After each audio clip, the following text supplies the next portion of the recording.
नमस्कार मित्रों, मैं राम मोहन उपाध्याय अपने YouTube चैनल वेदिका उपाध्याय में आपका हार्दिक स्वागत करता हूं।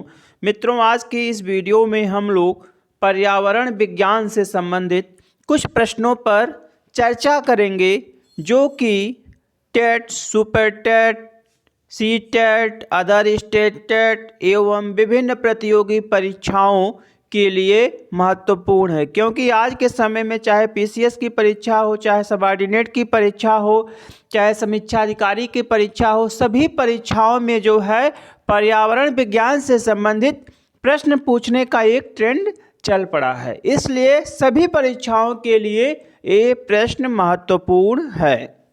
तो हमारा पहला प्रश्न है, बलुई और लवणी क्षेत्र एक भारतीय पशु जाति का आवास है।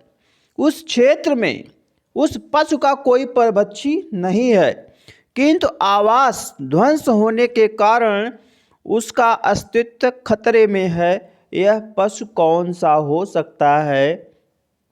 हमारा पहला विकल्प है एक सींग वाला गैंडा, दूसरा है सफ़ेद बाघ, तीसरा है वाइपेरा रसेली सांप, चौथा है भारतीय वन्य गधा।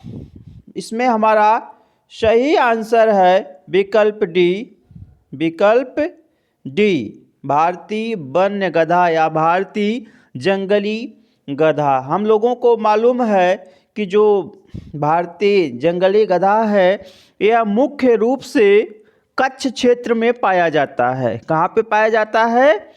कच्छ का जो रण है वह उसका मुख्य प्राकृतिक आवास है, और इस क्षेत्र में कोई भी परभक्षी नहीं है। लेकिन इनका अस्तित्व खतरे में क्यों है? इनका अस्तित्व खतरे में इसलिए है कि उस क्षेत्र में जो आवास क्षेत्र होता है वह सीमित है। इसलिए सीमित क्षेत्र होने के कारण इन भारतीय जंगली गधों का अस्तित्व खतरे में है। इसमें हमारा पहला विकल्प है एक सींग वाला गैंडा। तो हम लोग जानते हैं कि एक सींग वाला गैंडा मुख्य रूप से आसाम में पाया जाता है, और इसे जो है आसाम में जो काजीरंगा नेशनल पार्क है वहाँ पे संरक्षित किया जाता है। विकल्प बी जो है सफ़ेद बाघ है, यह जो है गुजरात के क्षेत्र में पाया जाता है।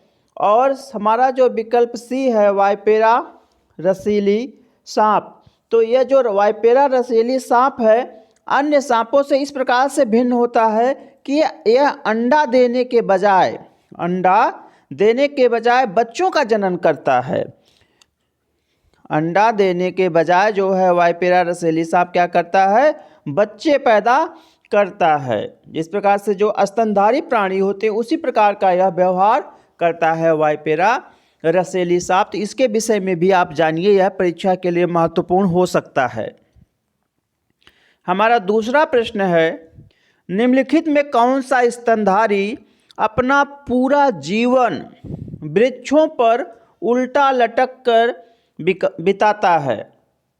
पहला विकल्प है अफ्रीकन लंगूर, दूसरा विकल्प है स्लोथ, तीसरा विकल्प है अमेरिकन चिंपैंजी, और चौथा विकल्प है इनमें से कोई नहीं। तो हमारा इसमें सही आंसर है विकल्प बी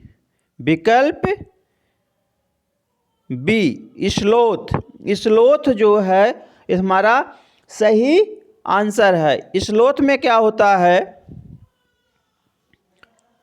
जो स्लोथ होता है यह अमेरिका के जंगलों में पाया जाने वाला एक बंदर सदृश प्राणी होता है। यह कैसा होता है? यह बंदर सदृश प्राणी होता है, और यह अपना पूरा जीवन वृक्षों पर लटक कर बिताता है, और जो आसपास के घास फूस पाता है उसी को यह भक्षण करता है। इस प्रकार से जो हमारा सही आंसर है वह है विकल्प बी स्लोथ। यह कई बार जो है सीटेट या अन्य जो है परीक्षाओं में पूछा जा चुका है। हमारा तीसरा प्रश्न है, संसार की सबसे क्रोधी चिड़िया कौन सी है?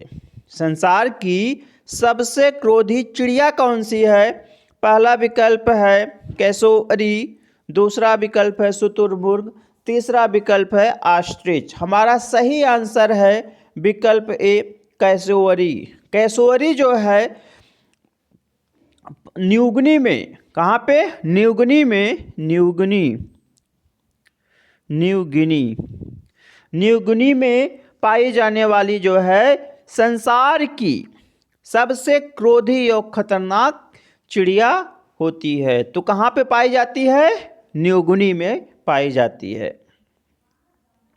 अगला प्रश्न है कौन सा प्राणी समुद्र में कूदकर जान दे देता है? कौन सा प्राणी समुद्र में कूदकर जान दे देता है?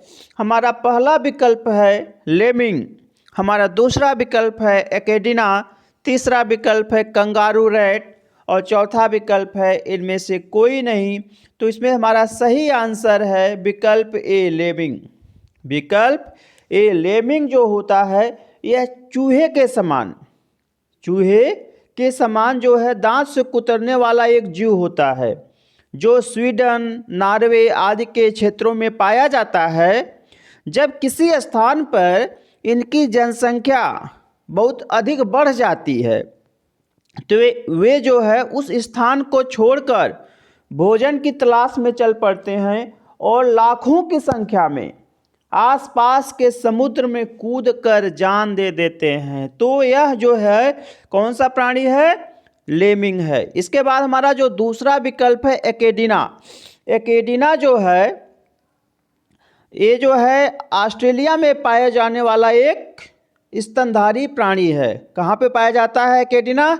ऑस्ट्रेलिया में पाया जाता है। तो ऑस्ट्रेलिया में पाए जाने वाला एक स्तनधारी प्राणी है जो सामान्य स्तनधारियों के गुण बच्चा जनने के विपरीत अंडा देते हैं। आता है प्रश्न परीक्षाओं में कौन सा जो है स्तनधारी है जो अंडा देता है न कि बच्चा देता है? तो एकेडिना जो है क्या करती है? सिर्फ जो है अंडा देती है। और कहाँ पे पाई जाती है? ऑस्ट्रेलिया में पाई जाती है। एक और होता है जीव प्लेटिपस।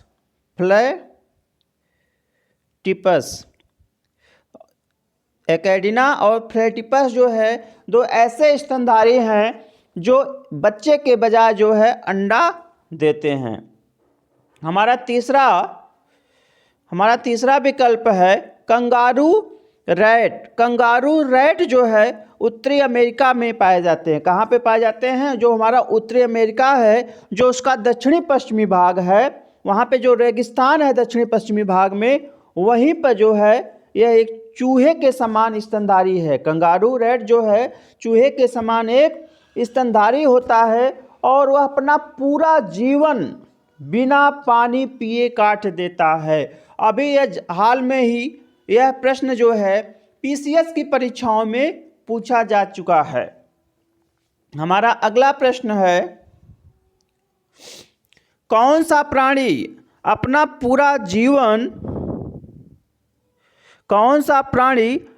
पूरा जीवन बिना पानी पिए काट देता है?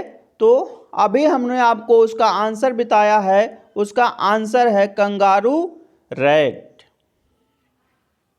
हमारा अगला प्रश्न है निम्नलिखित में कौन से प्राणी उड़ने में सक्षम हैं? निम्नलिखित में कौन से प्राणी उड़ने में सक्षम हैं? इसमें हमारा पहला विकल्प ड्रैको, दूसरा विकल्प एक्सोकिटस मछली, तीसरा है रेकोफोरस मेढक और चौथा है उपर्युक्त सभी। तो इसमें हमारा सही आंसर है विकल्प डी उपर्युक्त सभी। अर्थात ड्रैको, एक्सोकिटस, रेकोफोरस सभी प्राणी जो है उड़ने में सक्षम होते हैं। तो जो हमारा ड्रैको है, ड्रैको जो मलेशिया में पाई जाने वाली एक छिपकली है। कहाँ पे पाया जाता है ड्रैको? मलेशिया में पाया जाता है। और क्या है यह एक छिपकली है जो कि दीवारों और वृक्षों पर चल सकती है, साथ ही साथ उड़ान भी भर सकती है, उड़ भी सकती है। इसी प्रकार से जो हमारा है एक्सोकिटस मछली और रेकोफोरस मेढक ये जो है उड़ने में सक्षम होते हैं। हमारा अगला प्रश्न है, निम्नलिखित में कौन से पुरस्कार पर्यावरण से संबंधित होते हैं? निम्नलिखित में कौन से पुरस्कार पर्यावरण से संबंधित होते हैं?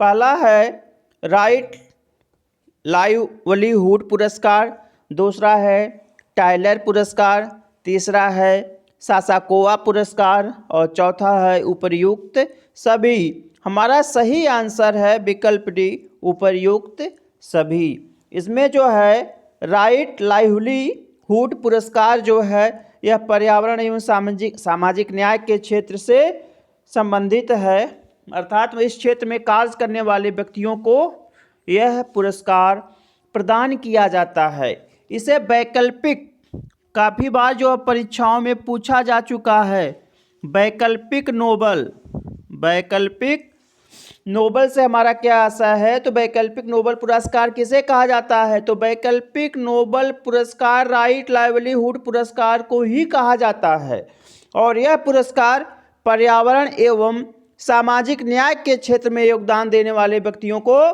प्रदान किया जाता है। हमारा दूसरा है टाइलर पुरस्कार। टाइलर पुरस्कार भी पर्यावरण, स्वास्थ्य एवं ऊर्जा के क्षेत्र में कार्य करने वाले व्यक्तियों को प्रदान किया जाता है। सासाकोवा पुरस्कार जो है यह जो है UNEP द्वारा प्रदान किया जाता है। तो हमारा सही आंसर है विकल्प डी, उपर्युक्त सभी। हमारा अगला प्रश्न है, निम्नलिखित में से किसे ग्रीन ऑस्कर के नाम से जाना जाता है? ग्रीन ऑस्कर के नाम से जाना जाता है। विकल्प ए है व्हिटली पुरस्कार, विकल्प बी है एस्डेन पुरस्कार, विकल्प सी है ग्लोबल 500 पुरस्कार और विकल्प डी है गोल्डमैन पुरस्कार। तो हमारा इसमें सही आंसर है विकल्प ए, व्हिटली पुरस्कार। व्हिटली पुरस्कार को जो है ग्रीन ऑस्कर के नाम से जाना जाता है। और दूसरा हमारा है एस्डेन पुरस्कार। एस्डेन पुरस्कार जो है यह जो है एक अंतर्राष्ट्रीय स्तर का पुरस्कार है। यह एक अंतर्राष्ट्रीय स्तर का पुरस्कार है। ग्लोबल 500 पुरस्कार भी जो है पर्यावरण रक्षा एवं के सुधार के क्षेत्र में दिया जाता है। और इसके बाद जो हमारा है अगला गोल्डमैन पुरस्कार जो है यह गोल्डमैन फाउंडेशन के द्वारा पर्यावरण के क्षेत्र में कार्य करने वाले व्यक्तियों को प्रदान किया जाता है। हमारा अगला प्रश्न, निम्नलिखित में से कौन भारतीय पारिस्थितिकी तंत्र के जनक हैं? भारतीय पारिस्थितिकी के जनक माना जाता है। हमारा पहला विकल्प है रविंद्र कुमार सिन्हा, दूसरा विकल्प है डॉक्टर रामदेव मिश्रा, तीसरा विकल्प है जगदीश बावला, ये जगदीरा नहीं जगदीश है, जगदीश बावला, और लास्ट है इनमें से कोई नहीं। तो हमारा सही आंसर है विकल्प बी, डॉक्टर रामदेव मिश्रा। तो डॉक्टर रामदेव मिश्रा जो को भारत में पारिस्थितिकी के जनक के रूप में जाना जाता है। कहाँ पे किस रूप में जाना जाता है? भारत में पारिस्थितिकी के जनक के रूप में जाना जाता है। इसके बाद हमारा विकल्प है रविंद्र कुमार सिन्हा। रविंद्र कुमार सिन्हा को जो है dolphin man of India, dolphin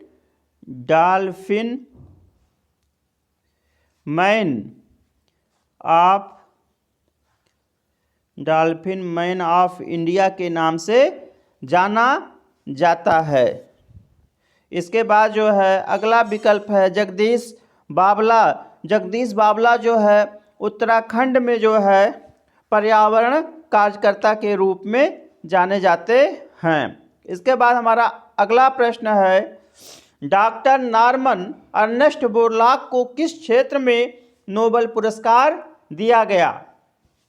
इसमें पहला है अर्थशास्त्र, दूसरा है शांति, तीसरा है भौतिक विज्ञान और चौथा है इनमें से कोई नहीं। तो इसमें जो है सही आंसर है विकल्प बी। विकल्प बी शांति के क्षेत्र में। डॉक्टर नॉर्मन अर्नेस्ट बोरलॉग को जो है 1970 ईस्वी में, कब? 1970 ईस्वी में जो है शांति का नोबेल पुरस्कार प्रदान किया गया है। बहुत से स्टूडेंट क्या करते हैं कि सोचते हैं कि चूँकि जो नॉर्मन अर्नेस्ट बोरलॉग हैं, इन्हें जो है हरित क्रांति का जनक कहा जाता है, हरित क्रांति के जनक के रूप में जाने जाते हैं, इसलिए यह अर्थशास्त्र से संबंधित होंगे। लेकिन ऐसा नहीं है, बल्कि जो है इन्हें शांति का पुरस्कार, शांति का नोबेल पुरस्कार प्रदान किया गया था। तो मित्रों, आज की वीडियो मैं यहीं पे समाप्त करता हूं और आप लोगों से यह एक अनुरोध है कि आप वीडियो को पूरा देखने के पश्चात अगर आप चैनल पर पहली बार आ रहे हैं, सब्सक्राइब, लाइक एवं शेयर करें, और आप अगर सब्सक्राइब किए हैं, लाइक शेयर करें, और आपका अगर कोई बहुमूल्य सुझाव है तो उसे कमेंट बॉक्स में अवश्य दें। आप लोगों को बहुत बहुत धन्यवाद। नमस्कार।